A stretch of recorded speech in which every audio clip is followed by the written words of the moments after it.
ცენტრის ექსპედიციამ ტაოში კლდეში ნაკვეთ უცნობ მონასტერს მიაკვლია.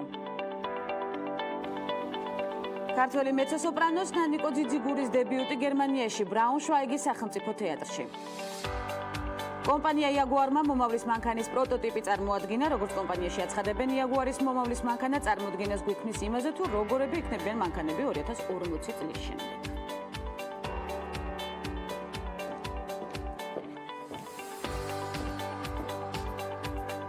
აქტიური სამშაბათი 12 სექტემბერი და თემები, რომლებიც 1 საათის განმავლობაში უნდა განვიხილოთ, ინფორმაცია, რომელსაც წლიდან წლამდე ელოდება საზოგადოება და თეატრალური ფესტივალი.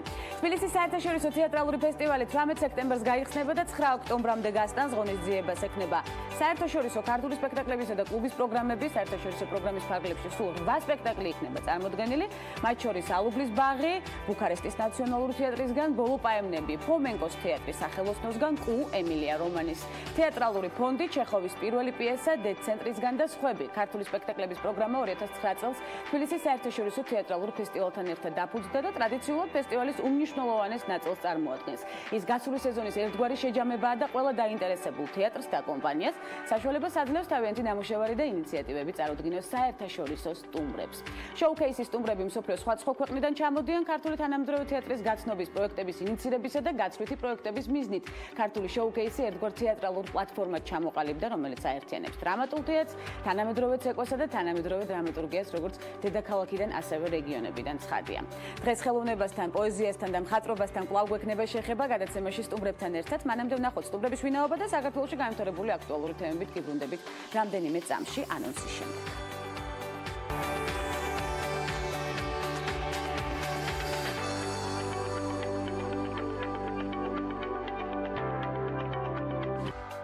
ქალების ნარატივის სამშაბათის გადაცემაში ქართველი ანიმატორი ნინო გიუნაშვილი და თამარ შარაბიძე, თეზეუს ასოცირებული პროფესორი.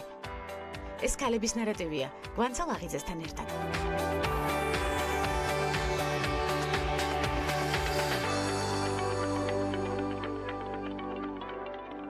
პირველმა ვიცე-პრემიერმა ფინანსთა მინისტრმა დიმიტრი ქუმშიშვილმა საქართველოში 1000 წლეულის გამოწვევის კორპორაციის მხარდაჭერით მიმდინარე პროექტები განიხილა კორპორაციის ვიცე-პრეზიდენტის მოადგილე ფატემა სუმართან. შეხვედრას ასევე დაესწრნენ 1000 წლეულის გამოწვევის ფონდის საქართველოს აღმასრულებელი დირექტორი მაგდა მაღრაძე, ფინანსთა მინისტრის მოადგილე ნიკოლოზ გაგუა და სხვა ოფიციალური პირები. ნაცვლება არის მთავრობის 4 პუნქტიანი გეგმის ერთ-ერთი პრინციპული ელემენტი. შესაბამისად, ამერიკის მთავრობამ აღნიშნული ქმედებით კიდევ ერთხელ გამოხატა თუ რამდენად ყურადღებას აქცევს მთავრობის პრიორიტეტს. სწორედ ამ პრიორიტეტულ მიმართულების ფარგლებში დაგემოვიდა დაახლოებით 140 მილიონი $. ისევ გრანტად გამოყოფა, ძირითადად ეს არის სკოლების მშენებლობა და რეაბილიტაცია. აღნიშნული პროგრამის ფარგლებში დაახლოებით 100 სკოლა იქნება, ესე ვთქვათ, რეაბილიტირებული და აშენებული.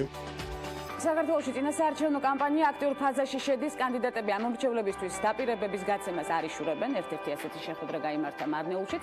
მარნეულის მაჟორიტარი დეპუტატი რუსლან გაჯიევი პირველი კურსის სტუდენტებს ესაუბრა. მაჟორიტარი დეპუტატის ბიუროს წარმომადგენლის თქმით, შეხვედრა სტუდენტების ინიციატივით გაიმართა და ძირითადად საუბარი საგანმანათლებლო პროგრამებისა და გაჯიევის სამომავლო გეგმების შესახებ მიმდინარეობდა. შეხვედრის სამსახველი ფოტომასალა Facebook გვერდზე ნიკი ჯამალ მამედოვმა განათავსა, სადაც გარკვევით ჩანს 15-მდე პირველ კურსელი ბიჭი, გოგონები და შეხვედრას არესწრებოდნენ. სწორედ ისინი ინფორმაციას პორტალი მარნეული-ჯი ავრცელებს.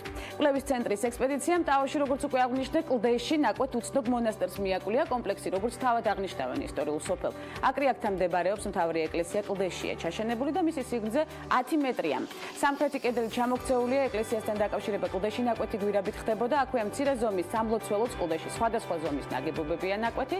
კომპლექსის თავზე ასევე სახიზარია, რომელიც ამოშენებულია კედლით. კლდის მონასტრის შესახებ წერილობითი წყაროები ან სხვა ცნობები არ მოგვეპოვება, აცხადებს კვლევის ცენტრი. და ექსკლუზიური შეხვედრა ტრენინგი ქალებისთვის. მსოფლიოში ყველაზე ინოვატორი ტრენერისგან მეწარმეობის მიმართულებით გარი უაითჰილი ერთადერთი ადამიანი, რომელიც მოგზაურობს კონტინენტიდან კონტინენტზე, რათა შეისწავლოს მეწარმეობა და ინოვაციური სიახლეები. წარმატებული გლობალური რეფორმატორის ვიზიტზე საქართველოში მეწარმე ქალთა საბჭოს თავმჯდომარე საქართველოში ნათია მეფარიშვილი ისაუბრებს. ნათია, მოგესალმები, უღრმესი მადლობა, რომ სწორად ასეთი აქტიური ნაბიჯებით მივდივართ წინ და ძალიან ბევრი საინტერესო თემა გვაქვს, როგორც ყოველთვის განსახილველი, პირველ რიგში როგორ გრძნობთ თავს დღეს? მოგესალმებით, დიდი მადლობა მოწვევისთვის. საინტერესო რაღაც იგეგმება ძალიან. საქართველოში რატომ დაინტერესდა ეს არჩეულებრივი პიროვნება, რომელიც ძალიან დიდ ცოდნას შეგვმატებს თუ არ ვწდებით 14 სექტემბერს. მინდა გითხრათ, რომ ნამდვილად მნიშვნელოვანია მისი ვიზიტი. ზოგადად ხდება, რომ USAID-ის პროექტის მართლობა განვითარებისთვის, სწორედ მათი ინიციატივით ხდება ის, რომ დღეს ეს ადამიანი გარი ვაითილი ესტუმრება საქართველოს. ის თუ როგორ მოხდა ჩვენი თანამშრომლობა მდგომარეობს იმაში, რომ ჩვენი ორგანიზაცია ერთ-ერთი ორგანიზაცია, რომელიც სწორედ მუშაობს მეწარმე ქალების მხარდასაჭერად და მოხდა ის, რომ ჩვენი შეთავაზება, რომ ქალებისთვის, ქართველი ქალებისთვის, ჩვენი ორგანიზაციის წევრებისთვის მოხდარიყო შეხვედრა, ის ამას დათანხმდა და დამეთანხმები ძალიან მნიშვნელოვანია, როდესაც პრაქტიკულად აქ ისაც ჩანს, რამდენად მნიშვნელოვანია თითოეულ მისთვის, როგორც ინოვატორისთვის, უკვე ქართველ მეწარმე ქალებთან შეხვედრა, რადგან მას როგორც მე მაქვს ინფორმაცია, ბევრი სმენია სტარტაპების შესახებ. მოლაპარაკების პროცესი ხანგრძლივი იყო, ნათია, თუ მარტივად მოხდა? არა, ძალიან მარტივად, როგორც მე მომეპოვება. ეს ძალიან მნიშვნელოვანია. ნათია, როგორც ვიცი, გარი ვაითილი საერთაშორისო მრჩეველია, როგორც მეწარმეებისთვის, ასევე პრეზიდენტებისა და პრემიერ-მინისტრებისთვის. ამდენ სწორი მაქვს ინფორმაცია გადამიმოწმეთ აქვე პირდაპირ ეთერში. საქართველოში ვისთან იგეგმება შეხვედრა ამ არეალში? მინდა გითხრათ, რომ რაც შეეხება დეტალებს, რომელიც ძალიან გაინტერესებს გვანსა და აინტერესებს ალბათ თქვენ მაყურებელსაც, ამიტომ ჩვენ გვექნება შესაძლებლობა, რომ როდესაც ის თქვენი ექსკლუზიური სტუმარი იქნება, ასე ვთქვათ, ძალიან ფრთლად ისაუბროს ამის შესახებ, თუ როგორ მოხდა მის არეალში საქართველო. თუმცა მინდა გითხრა, რომ ძალიან მნიშვნელოვანია ზოგადად მისი აქტივობა, ის რომ ის გახლავთ გლობალური მეწარმეობის კვირაულის დამფუძნებელი და სწორედ დამაარსებელი და სწორედ ერთ-ერთი ინტერესი ალბათ აქედანაც არის, რომ მას უნდოდა და სრული ქონდეს სტუმრებოდა საქართველოს. შემიძლია გითხრა, რომ მრჩეველი როგორც ესეთი ის არის არაერთი ცნობილი ჰოლივუდის ვარსკვლავის ბიზნესების მართვის კუთხით. ის არის არაჩვეულებრივი სტრატეგი და მე არ მინდა რომ რაღაცა ჩემ თავზე ავიღო ეს პრეროგატივა, ვფიქრობ, რომ ის თავად საინტერესოდ გაგვაცნობს თავის ასე ვთქვათ წარმატებულ кейსებზე ისაუბრებს და რაც შეეხება შეხვედრას, რომელიც 14-ში იქნება უაღრესად მნიშვნელოვანია, რატო? რომ სათაურის, რომელიც მან შეარჩია, ეს გახლავთ, ესე იგი ექსკლუზიური შეხვედრა ქართველ მეწარმე ქალბატონებთან, რაც ითვალისწინებს იმას, რომ ის შეეცდება რეალურად ყველა სხვადასხვა სფეროში, სხვადასხვა საქმიანობით დასაქმებული ქალბატონებისთვის და სხვადასხვა სტარტაპებიდან გამომდინარე კონკრეტული, თქვათ, რჩევები მისცეს მათ, რაც ვის ექნება დასწრების უფლება, ნათია, როგორ უნდა მოხდეს სამარაჩვეულებრივ ღონისძიებაზე დასწრება? ეს დეტალები აინტერესებს. მოგახსენებთ, დასწრების უფლება პრაქტიკულად არის ის, რომ ერთ-ერთი მნიშვნელოვანი ფაქტორი ჩვენი ორგანიზაციის არსებობის სწორედ ის არის, რომ ჩვენი კარი ყოველთვის ღია ნებისმიერი სრულ სიდისათვის, ვისაც უნდა რომ გახდეს ჩვენი ორგანიზაციის წევრი. ამჯერად ადგილები შეზღუდულია, თუმცა ჯერ კიდე არის შესაძლებელი, რომ სურვილები ჩაერთნენ. მნიშვნელოვანია, როგორც გითხარით, რომ იყოს ჩვენი ორგანიზაციის წევრი. აღსანიშნავია ის, რომ ეს შეხვედრა, ეს ტრენინგი არის უფასოდ და ზოგადად ჩვენ ვცდილობთ, რომ სხვადასხვა ღონისძიებები, რომელსაც საქართველოს მეწარმე ქალთა საბჭოს ორგანიზებით იმართება და მით უმეტესად თანამშრომლობთ USAID-ის პროექტ მართლობა განვითარებისათვის, ეს იყოს ყოველთვის ხელმისაწვდომი, ჩვენი წევრობაც ყოველთვის ხელმისაწვდომია, ანუ რეალურად ის არის ყველანაირი გადასახადის გარეშე. მთავარია, რომ ქალებს ჰქონდათ სრული ცვლილებების, არ ეშინოდეთ ამ ცვლილებების და რეალურად შევაფასოთ ის, რომ რაც უფრო მეტი სიახლე იქნება ჩვენს იგულით და სხვადასხვა გამოცდილებებს გავიზიარებთ, მით უფრო წარმატებული იქნება ჩვენი მომავალი და ჩვენი ქვეყანა. თქვენი აქტივობების შესახებ არაერთგზის ხსმენია და არაერთგზის განგვიხილავთ, ცხადია, ჩვენს პროექტებში კიდევ მრავალ ნაბიჯს განვიხილავთ, უღრმესი მადლობა ნათიას ამ აქტივობისთვის. როგორც ნათიამ აღნიშნა, გარი ვაითილი ნამდვილად იქნება ჩვენი პროექტების სტუმარი სულ ცოტა ხანში, თანაც ექსკლუზიური ნათიას დავამშვიდობებით მეწარმე ქალთა საბჭოს თავმჯდომარე საქართველოში. ნათია მეფარიშვილი სტუმრობდა გადაცემას ქალების ნარატივი. გერმანიაში ბრაუნშვაიგის სახელმწიფო თეატრმა გადაწყვიტა ახალი თეატრალური სეზონი ჯუზეპე ვერდის ხუთმოქმედებიანი ოპერით დონ კარლოსით გახსნა, სადაც ქართველი მეცო-სოპრანოს ნანიკო ძიძიგურის დებიუტი პრინცესა ებოლის პარტიაში შედგება. ქართველ მეცო-სოპრანოს უკვე ვიცნობთ სხვადასხვა სპექტაკლებიდან, როგორებიც რიგოლეტოა, ასევე ევგენი ონეგინი და სხვა მრავალი. ამასთან საინტერესოა ისიც, რომ ნანიკო ძიძიგურმა საერთაშორისო კონკურსზე ვერდის ხმები გაიმარჯვა და შესაბამისად პირველი პრემიაც დაიმსახურა. წარმატებას უსურვებთ ნანიკოს და მოვიკითხავთ მის განვითარების შემდეგ ეტაპებს, ცხადია. ამერიკული ჟურნალის საღამოს წვეულებაზე ნიუ-იორკში ვიქტორიას სეკრეტის ანგელოს სარა სამპაიოს ქართული დიზაინერი დების გვანცა და ნინა მაჭარაშვილის დიზაინით შეკერილი სამოსიეცვა კაბა შავ და ვარდისფერ ფერებშია გადაწყვეტილი, გაწყობილია თვლებით და წელზე დიდი ზომის ქამრით. ასევე უცხოური კამერების ობიექტივში არაერთხელ გამოჩენილან ქართული დიზაინერით ამნო ინგოროყვა სამოში ესეთი მოდელები როგორებიც არიან ჯიჯი და ბელა ჰადიდები, კარლი გლოსი, დოუცენ კრუზი და სხვები. საინტერესოა ის ფაქტი, რომ ქართული დიზაინერებისადმი დაინტერესება და მოთხოვნა დღითი დღე იზრდება დამეთანხმებით ჰოლივუდის ვარსკვლავებში. რამდენიმე თვის წინ საქართველოში პირველად ბაზარზე ამერიკული ვაფლის კომპანია ვაფლი მაფლი გამოჩნდა. მისი დამფუძნებლები მეგობრები სალომე სულხანიშვილი და ნინი მესხი არიან, როგორც კომპანიის ერთ-ერთი დამფუძნებელი სალომე სულხანიშვილი აცხადებს, მათი პროდუქციის ასორტიმენტი მრავალფეროვანია, ხოლო საფოსო პოლიტიკა მისაღებია. ამჟამად სულ 3 დახლს ფლობენ, თუმცა სამომავლოდ მეოთხეს დამატებაც იგეგმება, რაც შეეხება ფასებს 5-დან 10 ლარამდე მერყეობს, ხოლო დაახლოებით 2 თვეში შესაძლოა ვაფლი მაფლის კაფეც ვიხილოთ თბილისში და სტუმრად უკვე არაჩვეულებრივი გოგონები, რომლებიც აქტიურად მიისწრაფიან წარმატებისკენ. რამდენიმე წამში მხატვარ ანიმატორი, რომელსაც არაერთი ანიმაციური ფილმი აქვს შექმნილი და ნიჭის რეალიზებას ხელოვნების სხვადასხვა მიმართულებაში ახერხებს. სტუმარს მალე შევხვდებით.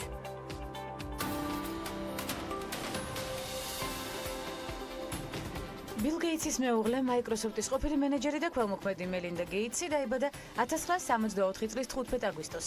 ის არის ფონდის Bill and Melinda Gates Foundation-ის ერთ-ერთი დამფუძნებელი. თუ პრემიერ-მინისტრებს პარლამენტი უჭერს მხარს, აღმასრულებელი დირექტორების უკან დამფუძნებელთა საბჭო დგას. მელინდა გეიტსს აქვს 41.3 მილიარდ დოლარიანი საქველმოქმედო ფონდი, რომელსაც როგორც თვითონ და მისი ქმარი მსოფლიოში ერთ-ერთი უმდიდრესი ადამიანი, ბილ გეიტსი ჩათვლიან საჭიროდ, ისე განაგებენ. ეს ფონდი მელინდა და ბილ გეიტსების ერთგვარ პიროვნულ ტრანსფორმაციას წარმოაჩენს. თავისი 15 წლიანი არსებობის მანძილზე საქველმოქმედო ფონდმა პირველად განახორციელა უპრეცედენტო მასშტაბის ინვესტიცია პოლიომიელიტისა და მალარიის აღმოფხვისა და ასევე განათლების გაუმჯობესების სფეროში.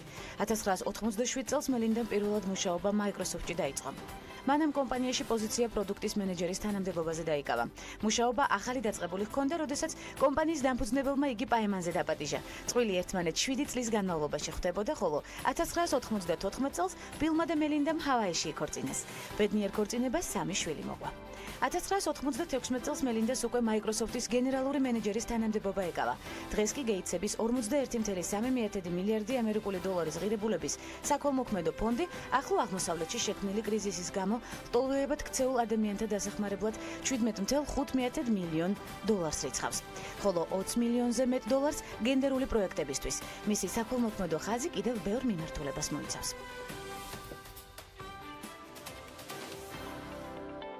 ქართველი ანიმატორის ნინო გიუნაშვილის ნამუშევრები შეერთებულ შტატებში დაინტერესდნენ. მისი რამდენიმე ნახატის შესაძენად სპეციალურად ნიუ-იორკიდან ჩამოვიდნენ. როგორ განვითარდა ახალგაზრდა ხელოვანის კარიერული სვლა და საიდან დაიწყო ნიჭის პრეზენტაცია, ნინო გიუნაშვილი, ქართველი ანიმატორი ნარატივით სტუდიის სივრცეში. მოგესალმებით ნინო, ღვთის მადლობა მობრძანებისთვის. ძალიან თქვენ. დიდი ზეიმი გვაქვს ნიჭის, შეიძლება ითქვას დღეს სტუდიაში. როგორც უკვე აღნიშნე, თქვენი ნამუშევრებით საქართველოს ფარგლებს გარეთაც ინტერესდებიან და ეს ჩვენ ძალიან გვახარებს. სპეციალურად ნიუ-იორკიდან ჩამოვიდნენ თქვენი ნამუშევრები. როგორ გაიგეს თქვენ შესახებ?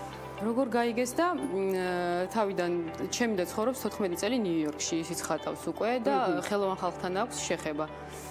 და მის მეგობარს უნდოდა რომ რაღაც დამეხატა შემთხვევით. დაუხატე და მოეწონა ეს ნახატი. აღფრთოვანდა, ხო. შემდეგ უკვე მოხდა რომ შეკვეთები მომცეს 3-4 ნახატი და აქედან მე ვერ გავაგზავნე, იმიტომ რომ გავაკეთე ეს დაზღვევაც, ყველაფერი ყველგან რაც საჭირო იყო, ყველაფერი გავუკეთე ამ ნახატს, მაგრამ არ მომცეს გარანტია რომ ეს ნახატი ჩავიდო და იქ უნებელი, ხო. ეს გარანტია აუცილებელი იყო. აუცილებელი იყო, კი. უნებრივი ვერ გავგზავნიდით გარანტიის გარშემო. ხო და ჩამოვიდა თვითონ და წაიღო ეს ნახატები და მე სხვათა შორის ძალიან გამიკვირდა, იმიტომ რომ თვითონ ადამიანს არ ვიცნობ ეს ვინც შეუკვეთა ამ ბიჭს. ამ ბიჭმა მე მითხრა და გადმოცემით ხომ მე გამიკვირდა რომ ეს ჩემი ნახატები რატომ მოეწონა იმას, იმიტომ რომ ძალიან ბევრნაირი სახის ნახატები ქონდათ იქ წაღებული და ჩემი იყო მეუბნებოდა იმ მაგალითად შერეკილები დამიხატე, ოღონდ არ უყურო ფილმს საერთოდ. თვითონ ჩემი წარმოდგენით. იმიტომ რომ შენი ხედვა თავარი მოტივი რომელიც მას აინტერესებს. ქალი და კაცი და იქიდან ცოტა რაღაცნაირი კაცი იყო, ეტყობა, არ ვიცი, ვინ არის. პატარა ბავშვი რო მოვიკითხავთ, ხო, მოვიკითხოთ და ნუ მაგას წავიდნენ ეს ჩემი ნახატები და კი დაიმსახურა დიდი აღფრთოვანება. რაც შეეხება გამოფენას ნიუ-იორკში, აქამდე როგორ მივედით და როდის იგეგმება? აქამდე როგორც ახლა ყველა ინტერნეტ სივრცეში მეც მაქვს ჩემი არტი და ჩემ ახალ ნახატებს ყოველთვის ვაზიარებ, ესეთად ესეც ისევე ჩემიდის მეშვეობით, ანუ იქ თავისმა ახლობლებმა, ნაცნობებმა და ხელოვანმა ხალხმა გამოთქვეს სურვილი, რომ ჩემი თოჯინები და ჩემი ნახატები წაეღოთ, მაგრამ თოჯინების წაღება ვერ მოხერხდა, იმიტომ რომ ცოტა რთულია რა, ისეთი მასალით მაგ გაკეთებული, რომ ისევ დაზიანებასთან არის საკითხი. დაზიანებასთან არის, უნდა შეიფუთოს სხვანაირად და ნუ ეხლა ვერ თოჯინების მოესწრო. გამოფენა საქართველოში მოვახერხეთ. კი, აუცილებლად 15 ოქტომბრიდან 20-მდე ვაპირებ საქართველოში და 20-ზე მეტი ნამუშევარია ნინი შენი ამერიკის შეერთებულ შტატებში გაყიდული, არ გიჭირთ მათი გასხვისება? მიჭირს ძალიან, როგორც ჩემი შვილები, აი მართლა ისე მიყვარს ჩემი ნამუშევრები და კედლიდან ჩამოხსნა და მათი სხვისთვის მიცემა მერთულება, მაგრამ მივხვდი, რომ აუცილებელია ამის გაკეთება. ძალიან ბევრი მაქვს და სახშიც აღარ არის პრინციპში ადგილი და მივხვდი, რომ ესე ნელ-ნელა ნიუ-იორკის გამოფენაზე მოგვიყევით კიდევ. მაინტერესებს ეს ნაწილი და შემდეგ ნიუ-იორკის გამოფენაზე ეხლა ნახატები გამომზადების პროცესში აქ ჩარჩოების გარეშე წავიდა. იქ გავუკეთებთ ყველაფერს რაც საჭიროა და ნელ-ნელა დავგეგმავთ თვითონ დარბაზი ყველაფერი ეს წინასწარ ჯერ ვერ ვიტყვი რომ რაღაცა ტყუილი არ გამომივიდეს. თარიღს ვერ ვამბობთ. თარიღს ჯერ ვერ ვამბობთ, იმიტომ რომ ჯერ მომზადების პროცესშია. დასწრება გვინდა ნიუ-იორკში თქვენს გამოფენაზე. მეც მინდა, მაგრამ სამწუხაროდ ვერ მივდივარ, პატარა მყავს ახლა. ისევ ჩემით იკვებება და აი ესე მართლა. პატარასთან ერთად რომ წახვიდეთ, პატარასთან ერთად ძალიან დაინტერესებს თქვენი გამოფენა დარწმუნებული ვარ, ამას იგრძნობს. პატარა სანამ არ ვაძინებ, მე ვერაფერს ვერ ვხატავ, იმიტომ რომ მთლიანად ამოსრულია კედლები ყველაფერი. კარგია, ოჯახის შეთავსება საქმესთან ეს აუცილებლად განაპირობებს წარმატებას და დროთა განმავლობაში ბუნებრივია შედეგზეც ვისაუბრებს. ოჯახისა და საქმის შეთავსებას გულისხმობ ამ შემთხვევაში.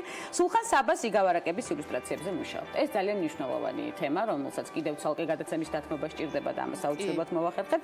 რატომ აირჩიეთ ნინეს მიმართულად? რატომ ავირჩიე და ბავშვობიდან მიყვარს სულხან საბა ორბელიანი და ყოველთვის მესმოდა მე მისი სიბრძნის, ანუ ვკითხულობდი და მესმოდა და შევესწარი ერთხელ ისეთ რაღაცას, რომ ბავშვი ეხვეწებოდა დედამის, რომ ვერ გაიგო რაღაც ელემენტარული, ხო ცოტა ისეთი სიბრძნე დევს, რომ ბავშვისთვის არ არის. განმარტება საჭიროებს კი ბატონო. დედამისი რო კითხულობდა, წიგნი მოისროლა. იმიტომ რომ თვითონაც ვერ გაიგო ეს და მე მივხვდი, რომ ეს აუცილებელია არა მარტო ბავშვებისთვის და რამოდენიმე, ნუ ალბათ უფროსებისთვისაც საჭიროა და დავიწყე ამის გაკეთება კომიქსის სახით. თვითონ ილუსტრაციებია საბავშვო ლამაზი და განმარტება მაქვს მე იოლი ფორმით დაწერილი და სრულდება თვითონ სულხან საბას იგავარაკებით, როგორც არის. როდის ჩაეშვება გაყიდვაში? გაყიდვაში არის უკვე მეოთხე ფილმზე, ნუ მეოთხე ილუსტრაციაზე ვმუშაობ და მაგის გაცოცხლებასაც ვაპირებ, ანუ ანიმაციაში მინდა რომ ძალიან გავაკეთო, კი. ძალიან მნიშვნელოვანი და საინტერესო.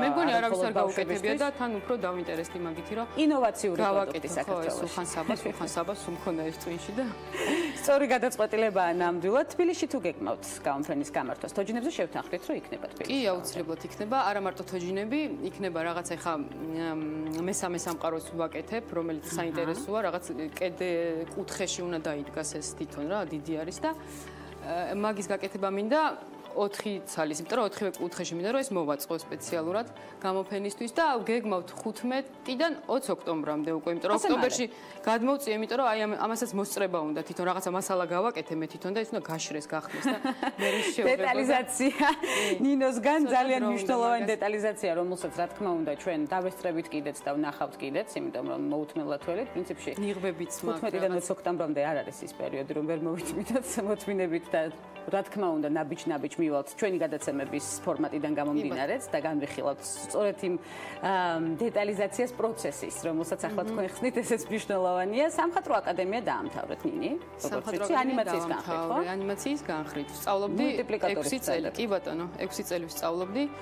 ბედნიერი ვარ სამხატვრო აკადემიაში ვსწავლობდი მე ის პერიოდში, როცა აი არც გარემონტებული იყო ეს აკადემია. ეხა ხო მისცეს იერსახე რაღაცა, მაგრამ ჩვენ დროს იყო სიცივე, რაღაცა ის საშინელი მდგომარეობა, მაგრამ ისე გვიყვარდა ჩვენ ეს სწავლის პროცესი, რომ დილიდან საღამომდე მართლა ჩართულები ვიყავით ეს ჩემი ჯგუფელები, მე და თან დროს სხვანაირი იყო მაშინ არ ვიცი და შემდეგ რომ დავამთავრე აკადემია, დავიწყე ჩემი სპეციალობით მუშაობა უკვე. შემთხვევით მოხვდი ზურაბ დიასამიძესთან, ანიმაციის განვითარების ფონდის დირექტორია. შეიძლება იცნობთ, არ ვიცი. ხო. და ერთწლიანი პროექტი ქონა ესე, ერთ წელში უნდა მოგვესწრო 12 ფილმი აზიური ზღაპრები. და ბედნიერი ვარ, რომ მომიწია მუშაობა ძველ ქართველ ანიმატორებთან, მათ შორის რამოდენიმე უკვე აღარ არის და გახმოვანება, ანიმაცია, ფერის ეს დიდი გამოცდილება იყო მაშინ. კი, დიდი გამოცდილება იყო ჩემთვის ძალიან და საპატრიარქოს არხზე გადიოდა კიდეც ეს ფილმები, ანუ შემეცნებითია საბავშვო. და საინტერესოა, კი, დისკებიც გაყიდვაში არის და უფროსებიც სიამოვნებით უყურებენ ამ ფილმებს. როდიდან დაინტერესდით მხატვრობით და სწორედ ხელოვნებით? მე ვიცი რომ ძალიან პატარა ასაკიდან. დაინტერესდი ალბათ როცა მივხვდი რომ ფანქარი თუ ფერადოვნები ესე თავის ყვალს ტოვებდნენ ძირს, ჭერზე და იატაკზე თუ ყველგან, იმის მერე ვხატავდა ბავშვობიდან მქონდა ჩემი სივრცე, სადაც მქონდა ჩემი ფანქარი ნუ რაღაცა ფერადი რაღაცები და ვხატავდი ცხენებს, თეებს რაღაცებს და მე რო ვეუბნებოდი ჩემ მეგობრებს რომ ნახეთ რა დავხატე რაღაცა და რო ვერ ხედავდნენ ძალიან მწყინდა, იმიტომ რომ ეს მე ჩემი წარმოსახვით ხატავდი და დღესაც ალბათ არაჩვეულებრივი ნამუშევრები კადრები გადის, ეძლევა მაყურებელ საშუალება რომ ნახოს არაჩვეულებრივი ნამუშევრები. მოდი ცოტა ფინანსურ ნაწილზეც ვისაუბროთ ჩვენი გადაცემის ფორმატიდან გამომდინარე, აი თოჯინებსაც ხედავთ კადრებში. დღეს ეს სფერო შემოსავლიანია და მომგებიანი, შეგვიძლია ესეთ ამომად დავარქვათ. შემოსავლიანი საქართველოში ახლა გააჩნია ალბათ თუ ახალი დამწყები ხარ, ალბათ ჯერჯერობით შემოსავალს ვერ იპოვი იმდენს, რაც გარჩენს და საქართველოში თუ საზღვრებს გარეთაც? არა, ნუ საზღვრებს გარეთაც ალბათ და საზღვრებს გარეთ ახლა მე ჩემი ნახატები რო წავიდა, უფრო რა თქმა უნდა მეტი შემოსავალი მქონდა, ვიდრე აქაც იყიდება ჩემი ნახატები, მაგრამ სად ხა აქ და სად საზღვარ გარეთ. ბუნებრივი. და ნუ ფინანსურ ნაწილზეც ყველაფერი რიგზეა და კიდევ უფრო რიგზე იქნება სულ ცოტა ხანში, როდესაც აქტიურ ფაზაში გადავა თქვენ ნებისმიერ პროექტში. ვაპირებ, რომ აღარ მინდა ეს ჩაკეტილი იყოს ჩემი ნამუშევრები და ჩემთან. თუმცა გასხვისება მაინც გვიჭირს, ნინო. კი, და ყოველთვის გამიჭირდება თოჯინებისაც, ნახატებისაც, მაგრამ უკვე მე მესმის თქვენ. ცნობილ კოლექციონერებს თუ აქვს თქვენი ნამუშევრები? თუ გახსენდებათ ესე? არა, ცნობილს არა აქვს ჯერჯერობით. ან თქვენ არ იცით პრინციპში, ესეც შესაძლებელია. შეიძლება მეცნაც არ ვიცი, იმიტომ რომ ეს ჩემი ნახატები რაღაც საეჭვოდ გაფრინდნენ იქ ამერიკაში და ეგ ვერ მოვიძიებ ვინ მე ვისურვებდი რომ ერთად მოვხდეთ თქვენს გამოფენაზე ნიუ-იორკში და თბილისში მალე გაიმართოს თქვენი გამოფენა. თარიღი პრინციპში უკვე ვიცით 15-დან 20 ოქტომბრამდე ველი თამარ არჩეულებრივ გამოფენას და იმ ნამუშევრების და ნიჭის დემონსტრირებას, რომელსაც თქვენ ახდენთ. უღრმესი მადლობა მობრძანებისთვის. დავიტოვე პირობას რომ კვლავ გვესტუმრებით. ნინო გიუნაშვილი, ანიმატორი, სტუმრობდა გადაცემას ქალების ნარატივი საინტერესო დიალოგით. მცირე სარეკლამო ბლოკის შემდეგ უცხოეთში განვითარებულ მოვლენებზე ვსაუბრობთ და საინტერესო სტუმარს ვერით. გადაცემის მეორე ბლოკში დაგველოდით.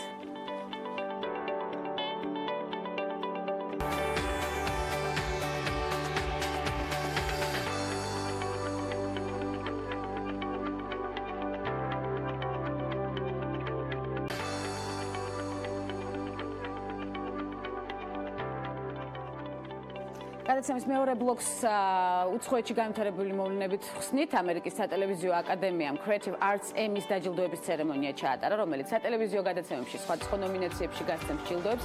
ერთ-ერთი ასეთი ნომინაცია დოკუმენტურ ფილმებში მთხრობელის ნომინაცია, რომელზეც წელს ლივ შრაიბერი, უეინ მაკგრეგორი, სემ ნეილი, ლოურენს ფისბურნი და მერილ სტრიპი იყვნენ წარდგენილნი. საბოლოოდ გამარჯვება კი სწორედ სტრიპს ერგო, რომელსაც ახლა სახლში ოსკარის სამ ქანდაკებასთან ერთად ამავე რაოდენობის ემის ქანდაკებაც ექნება, ულოცავს მას მორიგ წარმატებას. სტრიპმა ერჩილდო Netflix-ის დოკუმენტური სერიალის 5 Came Back გახმოვანებისთვის მიიღო. ძალიან გვიყვარს მერილ სტრიპი და ბუნებრივია მისი ნებისმიერ წარმატებული ნაბიჯი გვახარებს. ოსკარის მფლობელმა მსახიობმა ჯენიფერ ლოურენსმა, რომელიც ლონდონში თავისი ახალი ფილმის Mother პრემიერაზე იმყოფებოდა, პოლიტიკური მოტივით რუს ჟურნალისტებს კომენტარზე უარი უთხრა. SMI-ის ჟურნალისტი ამბობს პუტინის მიმართ უარყოფითი დამოკიდებულების გამო მსახიობმა რუს ჟურნალისტებთან ყველანაირ ურთიერთობას თავი არიდა. როგორც ცნობილია, რუსი ჟურნალისტები ჩივილს აპირებენ, რადგან მათი აზრით პოლიტიკური მოტივით პრესასთან კომენტარის გაკეთებაზე უარის თქმა სწორი არ არის. ბიონსეს მშობლიურ ქალაქს ჰიუსტონს ამ დღეებში ქარიშხალმა ჰარვიმ გადაუარა, სწორედ ამ მიზეზით ვარსკვლავი დროებით თავშესაფარში დაზარალებულებს სადილით გაუმასპინძლდა. ვარსკვლავმა თავად მიიღო საკვების დარიგებაში მონაწილეობა. ამ საქმეში მას ქალიშვილი ბლუ აივი, დედა ტინა ნოულზი, მეუღლე ჯეიზი, მეგობარი და კოლეგა მიშელ უილიამსი და სხვები ეხმარებოდნენ. მოგვიანებით ამავე ცენტრს ესტუმრა ჯენეტ ჯექსონი ძმასთან რენდი ჯექსონთან და ჰიუსტონის მერთან სილვესტერ ტერნერთან ერთად ის მოსახლეობას შეხვდა. რაც შეეხება სხვა ცნობილ სახეებს, წითელ ჯვარს საქმიანობაში კომიკოსი კევინ ჰარტი და კალათბურთელი კრის პოლიც ეხმარებოდნენ. კომპანია იაგუარმა, როგორც უკვე აღვნიშნეთ გადაცემის საწყისში, მომავლის მანქანის პროტოტიპი წარმოადგინა, როგორც კომპანიაში აცხადებენ, იაგუარის მომავლის მანქანა წარმოდგენას გვიქნის იმაზე, თუ როგორი იქნება მანქანა 2040 წლის შემდეგ. ვირტუალური პროტოტიპი მთლიანად მორგებულია ავტომატური მართვის რეჟიმზე. ეს არის პირველი ავტომანქანა, რომელიც აღჭურვილია საჭით, რომელიც რეაგირებს ხმაზე. ამასთან მომავალი კლიენტებისთვის ხელმისაწვდომი იქნება მსგავსი მანქანების მთლიანი ავტოპარკი. ასევე მომხმარებლებს შეეძლებათ მანქანის შეკვეთა კონკრეტულ პოეტული მოგზაურობისთვის, რათა თავი კომფორტულად იქცნონ. საინტერესოა ისიც, რომ გადაადგილებისას იაგუარის მომავლის მანქანა აკონტროლებს გზაზე სხვა ავტომობილების მოძრაობასაც, შესაბამისად იცავს დისტანციას, რათა იყოს უსაფრთხო და ეფექტური. მომავლის მანქანა გვიქმნის წარმოდგენას იმაზე, თუ როგორი იქნება იაგუარის ბრენდი მომავალში, როგორ აპირებს ის განვითარებას და რა შესაძლებლობებს მოგცემს ის ჩვენ როგორც მომხმარებელს. ვინტერესდებით ბუნებრივია ამ სიახლით, გარემოში, რომელშიც მიუხედავად დიდი ამბიციისა, საზღვრები და ბარიერები კვლავ გადაულახავ პრობლემად რჩება, მაინც არსებობს ისეთი ადგილები, სადაც არც რელიგიას აქვს მნიშვნელობა, არც პოლიტიკურ შეხედულებებს და არც საშუალო შემოსავალს.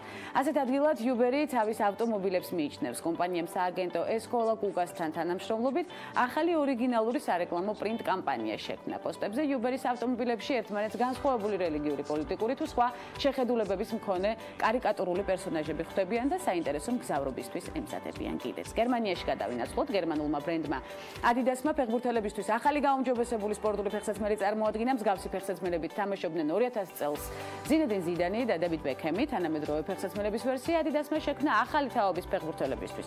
ამასთან აღსანიშნავია ის ფაქტიც, რომ ახალი მოდელის რეკლამის მთავარი სახე დევიდ ბექემი გახლავთ, როგორც კომპანიაში აცხადებენ, ფეხსაცმელები ლიმიტირებული რაოდენობის იქნება, რომელიც 2000 წლის ცნობილი ლურჯი სპორტული ფეხსაცმლის მსგავსია. საინტერესოა ისიც, რომ Adidas-ის დიზაინერები დაუკავშირდნენ ძველ დიზაინერებს იმისთვის, რათა დიზაინი ზუსტად გაემეორებინათ ახალი სპორტული ფეხსაცმელი. ექსკლუზიურად წარმოდგენილია Adidas-ის მაღაზიაში პარიზში უკვე 8 სექტემბრიდან. მსურველებისთვის აქტუალური ინფორმაცია.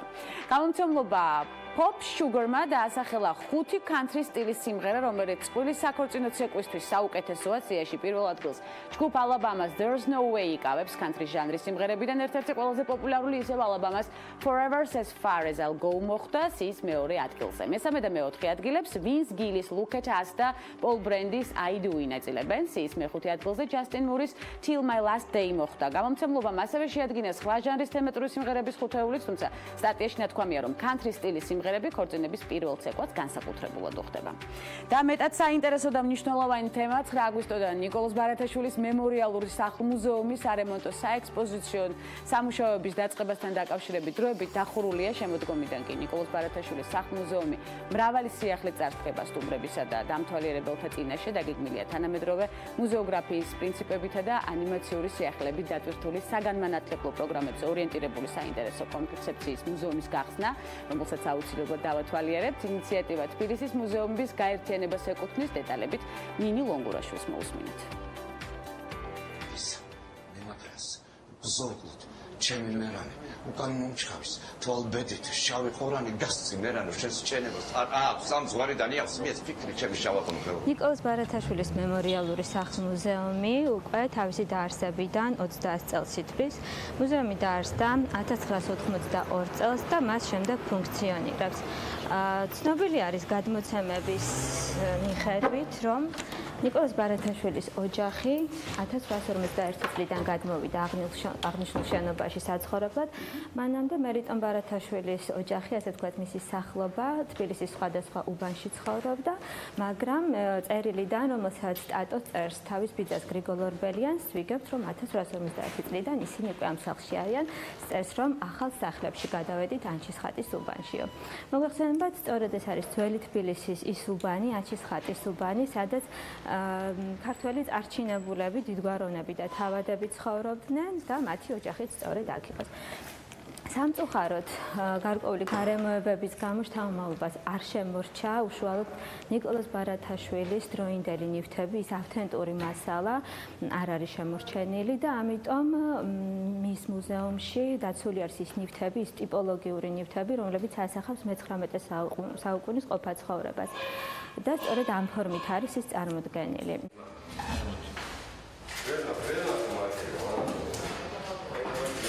არის ვარაუდი, რომ თავისი ცხოვრების ბოლო წლები ნიკოლოზ ბარათაშვილმა სწორედ ამ შენობაში გაატარა.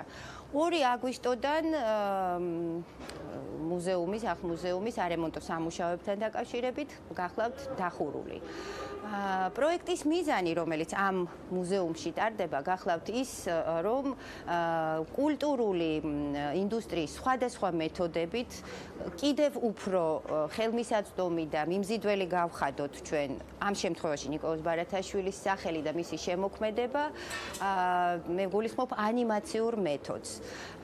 ასე რომ ეს ახალი სივრცე იქნება გამორჩეული თანამედროვე ტექნიკით, თანამედროვე სტანდარტებით და ძალიან დიდი იმედი გვაქვს, რომ დამთვალიერებელი სავარაუდოდ ოქტომბრის ბოლოს ამას თვითონ ნახავს, თვითონ აღიარებს და კიდევ უფრო ადვილად შეძლებს აღიქვას ბარათაშვილისეული ეპოქის კონტექსტი.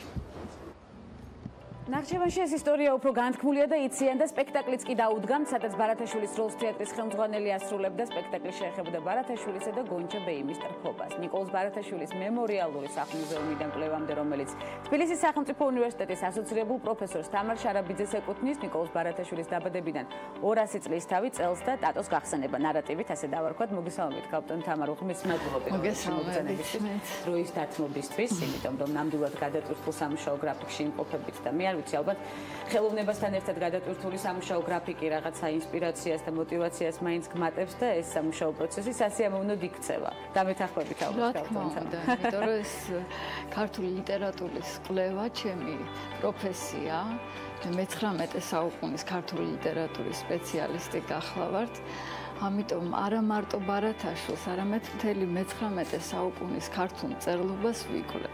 და საიდან იწყება თქვენთვის სწორედ ნიკოლოზ ბარათაშვილის შემოქმედების სიყვარული? ამაზე გავამახვილოთ დღეს ყურადღება. ნიკოლოზ ბარათაშვილი 19 საუკუნის პირველ ნახევარში გამორჩეული ფიგურაა. აქედან გამომდინარე ყოველთვის მქონდა მისი შემოქმედებისადმი განსაკუთრებული სიყვარული და იმასაც ვარჩევდი, რომ თანამედროვეთა შორის შეიძლება ერთ თემაზე ყოფილიყო დაწერილი ლექსები, მაგრამ ნიკოლოზ ბარათაშვილი იცით, აი ბევრად უფრო მაღლა იდგა და ხვდებოდი განსხვავებას, ვინ არის გენიოსი და ვინ არის კარგი მწერალი, ნიჭიერი მწერალი. აი ეს განსხვავება თვალშისაცემი იყო. ამან განაპირობა კვლევის ინტერესი ქალბატონთან. საიდან დაიბადა? იცით რა, ჩემი ნახჭევანში და განჯაში მოგზაურობის ინტერესი განაპირობა შოთა რუსთაველის ეროვნულმა ფონდმა. იმიტომ რომ გაიმარჯვა ჩვენმა პროექტმა ნიკოლოზ ბარათაშვილი ანალიტიკური გზამკვლევი, რომლის ხელმძღვანელი არის ძალიან კარგი სპეციალისტი ლიტერატორი თამაზ ვასაძე. და რადგან ჩვენ ვიცოდით, რომ ნიკოლოზ ბარათაშვილის ცხოვრების ეს მხარე, მისი ბოლო წელი ცხოვრებისა ნახჭევანში და განჯაში არ იყო ბოლომდე შესწავლილი და აი ამ ქალის ვინაობაც არ ვიცოდით, რომელიც ნიკოლოზ ბარათაშვილის წერილში გვხვდება. ძალიან საინტერესო წერილები აქვს ნიკოლოზ ბარათაშვილს ნახჭევანიდან მოწერილი თავის მეგობართან, მაია ორბელიანთან. და აი სადაც წერს, რომ მე აქ ერთი ძალიან საინტერესო ქალია, 18 წლის გონჩა ბეგუმს ეძახის ბარათაშვილი. ისე აზერბაიჯანელები ბეიმს ხმარობენ. გონჩა ბეიმი. დავხატოთ მისი პორტრეტი. აი ბარათაშვილი ასე ხატავს. ხანის მარილიანი ასული, ასე უწოდებს მას. ხანის ასულია და წერს არაჩვეულებრივ ლექსებს.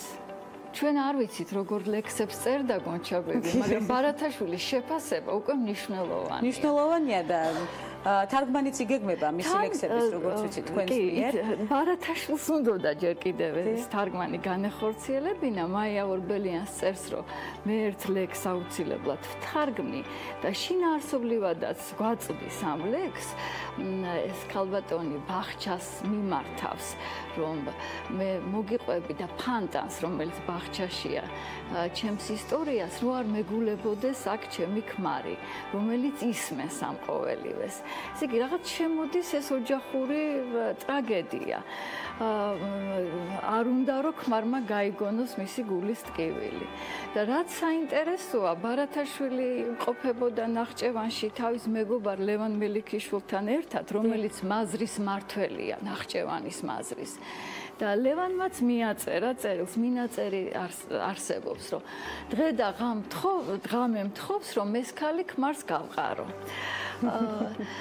რა საკვირველია? და ვინ არის გონჩა ბეიმი ტატოსთვის? იბადება კითხვა. იბადება კითხვა.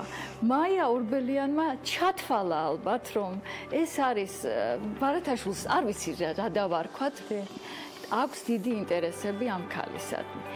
მაია ორბელიანი უგზავნის ბარათაშვილს წერილს, რომელიც დაკარგულია, იმიტომ რომ ნახჭევანის არქივი და განჯის არქივი აღარ არსებობს.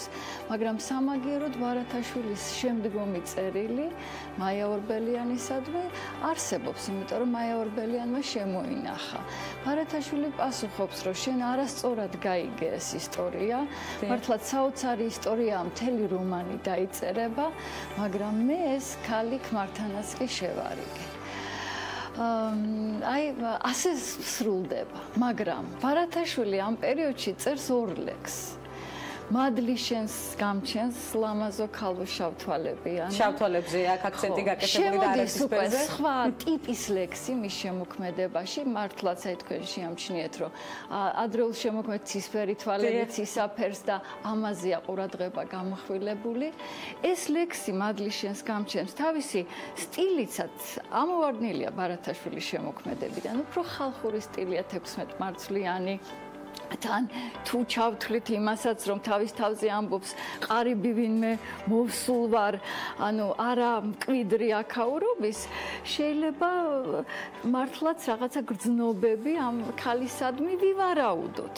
ჩვენ ვერაფერს ვერ ვიტყვით ისეც მნიშვნელობას, ხო, აი რაც გვაძლევს ლექსი, აი ამის საშუალებას. კიდევ რა მასალა მოგცა კვლევებმა ქალბატონო თამარ? მეორე ლექსში უკვე არის, როცა წერს რომ ეს ქალი ქმარს შევარიგე, მეორე ლექსი უკვე დამქროლა ქარმან სასტიკმან არის მისი განცდები, მძიმე განცდები, რომლებიც ის იგივე საზომით არის, მაგრამ უკვე ბარათაშვილის შემოქმედებისთვის ტიპიურია, იმიტომ რომ სრულიად ბარათაშვილის შემოქმედებაში ხვდებით ესეთ მძიმე განცდებს. მართალია, აი თლად ძალიან მძიმე არ არის, როგორც სხვა ლექსებში უენო მსხვერპლს უწოდებს თავის თავს, მაგრამ აი აქაც რაღაც განცდა ფიქრობთ, რომ ამ სიყვარულის ჩაშლის შემდგომ ან გრძნობის სიყვარულს ვერ დავარქმევთ, არსებობს. ფოტო მასალაც გაქვთ კიდევ, როგორც ფოტო მასალაც გაქვთ. ცელი და ძალიან შინაარსიანი. აი, ჩვენ გვეგონა, რომ ამ ქალის სახელი საერთოდ არც ნახჭევანში არ არსებობდა და ამიტომაც ჩაგვიყვანა კვლევამ. და აღმოჩნდა, რომ სწორედ იქაც ჩაატარეს აზერბაიჯანელმა მეცნიერებმა კვლევა და ბარათაშვილის წერილებიდან დაიწყეს ამ ქალის ძიება. და მათ მართლაც ბევრ რამეს მიაღწიეს. პორტრეტიც იპოვეს მისი, რომელიც ერმაკოვის ფონდში აღმოაჩინეს და ულამაზესი ქალია მართლაც და იპოვეს მისი ლექსებიც, ანუ ლექსები, რომლის ავტორადაც მიიჩნევენ გონჩა ბეიმს.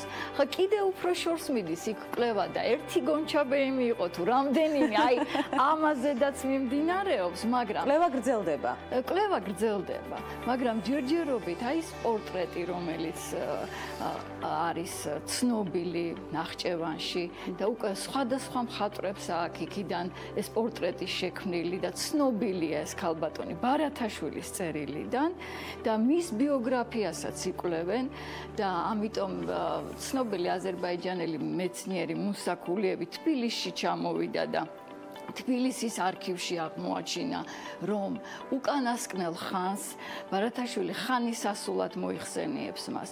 არყოლია შვილი, გონჩა. ექსანხანი იყო ბოლო ხანი ნახჭევანის, რომელიც ნათესაური კავშირი ჰქონდათ, მაგრამ სავარაუდოდ ბარათაშვილმა ნამდვილად იქ გაიცნო ხანის სასახლეში. ეს ცნობილია, რომ ხანის მემკვიდრეები უკვე რუსეთის გენერლები იყვნენ. ისე რომ იქაც ჰქონდათ იგივე ტრადიციები, რაც ჩვენთან, სალონური ტრადიციები. იქ მეჯლისები ერქვა. მეჯლისზე იღებდა ბარათაშვილის მონაწილეობას და დაახლოებული იყო ხანის მემკვიდრეებთან და ეს ქალბატონიც ამ მეჯლისზე გამოდიოდა, მათ არანაირი უკვე ჩადრი და ის არ ჰქონდათ, იმიტომ რომ რუსული ტრადიცია შევიდა და საკმაოდ თამამებიც იყვნენ. ჩანს ჩაცმულობითაც. კი ბატონო, ამის მომსწრე გავხდით და მიეცა მაყურებელს საშუალება ხიურის ხედავ. ხო. და იღებდა მონაწილეობას და ლექსებს კითხულობდა. რა შეიძლება ლექსებს? გალტონ თამარ, საინტერესოა უკვე როდის მოვიცლით თარგმანისთვის და რა იგეგმება ამ მიმართულებით? თარგმანს ესე იგი მარტო ვერ შევასრულებ, იმიტომ რომ აზერბაიჯანულიდან უნდა ითარგმნოს. ერთადერთი რაც ძალიან სასიამოვნო ფაქტია, მე ეს ლექსები მოვიძიე და ჩამოვიტანე. ამიტომ ჩემს კოლეგასთან, აზერბაიჯანელ ქართველოლოგთან, ოქტაი ქაზუმოვთან ერთად ვგეგმავ ამ ლექსების თარგმნას უახლოეს მომავალში და შემდეგ უკვე აი ცხადი იქნება რა ტიპის დაინტერესება იყო ბარათაშვილის. გამოიკვეთება კი ბატონო, ბევრი საინტერესო რამ ამ ლექსებიდან. ამას კიდევ განვიხილავთ ჩვენს გადაცემებში. კიდევ რას გეგმავთ ნიკოლოზ ბარათაშვილის დაბადებიდან 200 წლის თავის სახსანიშნავად? რა პროექტებს განჯაში კიდე ნიკოლოზ ბარათაშვილის ნაკვალებზე და ხა სამწუხაროდ იქ სადაც დაასაფლავეს ნიკოლოზ ბარათაშვილი ეკლესიის ეზოში სასაფლაო აღარ არის. ანუ არც ტრადიციული სასაფლავი აღარ არსებობს. იყო ბარათაშვილის მუზეუმი, რომლის შენობაც დაინგრა და დღესდღეობით აღარ არსებობს მუზეუმის შენობა განჯაში. თუმცა ძალიან ინტერესით ელიან ჩემს კვლევას იქაც და ცდილობენ რომ ხელახლა აღადგინონ განჯაში ქართულ-აზერბაიჯანული ურთიერთობები და რა თქმა უნდა მუზეუმიც. ძალიან მნიშვნელოვანი კვლევა გეთანხმებით, რომელსაც ველით და შედეგებს აუცილებლად განვიხილავთ. ის კვლევები, რაც გვაქვს უკვე მასალა, რომელიც ძალიან მნიშვნელოვანია, რა თქმა უნდა განხილვის საგნად იქცა და ბუნებრივია კიდევ უფრო მეც გავიკეთებ ცოტა ხანში ლექსების თარგმნის შემდეგ. კიდევ უფრო მეც იმიტომ რომ ბარათაშვილთან ერთად აი ამ რუსული მმართველობის კანცელარიაში მოღვაწეობდა აზერბაიჯანელი პოეტი მირზაშაფი, რომელთანაც თვითონ იქაური მკვლევრები ვარაუდობენ, რომ ბარათაშვილს ჰქონდა მეგობრობა და აი საინტერესოა მირზაშაფის შემოქმედების ქართულად თარგმნაც და პარალელების ენის შესწავლაც ამავდროულად. თქვენს პირად შემოქმედებით ცხოვრებაზე ვისაუბროთ. პოეზიისთვის რა დროს პოულობთ გადატვირთულ სამუშაო გრაფიკში? თავად თუ გიცდიათ ლექსების წერა? თავად მე მგონი ყველა ფილოლოგს უცდია, მაგრამ რა თქმა უნდა ეს ლექსები ძალიან შორს დგას იმ პრეტენზიისგან, რომ ლექსი ხამდაბალი ადამიანის ნათქვამია. არა, ალბათ რეალური შემფასებლის ნათქვამია, მაგრამ მე პოეზია რა თქმა უნდა მიყვარს და დროს ნახულობთ ცხადია ეს განმავლობაში. რა იყო თქვენთვის არჩევანი, პირველი პროფესიული, ასე დავარქვათ, სწორედ ის არჩევანი, რომელიც დღემდე მოგყვებათ, თქვენ როდის მიიღეთ ეს გადაწყვეტილება და რატომ ეს მიმართულება პატარა ასაკში? პატარა ასაკში. დედა ექიმი მყავდა, ბებიაც ექიმი. ყველას უნდოდა რომ ექიმი გამოსულიყო, როგორც ხდება. მაგრამ მე რაღაცონღაც ბავშვობიდან წერდი პატარა მოთხრობებს და ვთვლიდი რომ ეს ჩემი მოწოდება. ამიტომ პროტესტის გრძნობა ძლიერი მქონდა და მე ვთქვი რომ ფილოლოგიურზე უნდა ჩავაბარო. და გამართლდა კიდე თქვენი გადაწყვეტილება. შესაძლებელია მწერლობით არ წავსულ ვარ და ჩამოყალიბდი როგორც ქართული მწერლობის მკვლევარი. და არ უნდა ბუნებრივია ამას არ ინანებთ, ბუნებრივია აქტუალურებს ვტოვებთ ყველას. ეს არის ის მნიშვნელოვანი მიმართულება, რომელიც ჩვენ გვაინტერესებს და რომელსაც არაერთგზით განვიხილავთ კიდევ.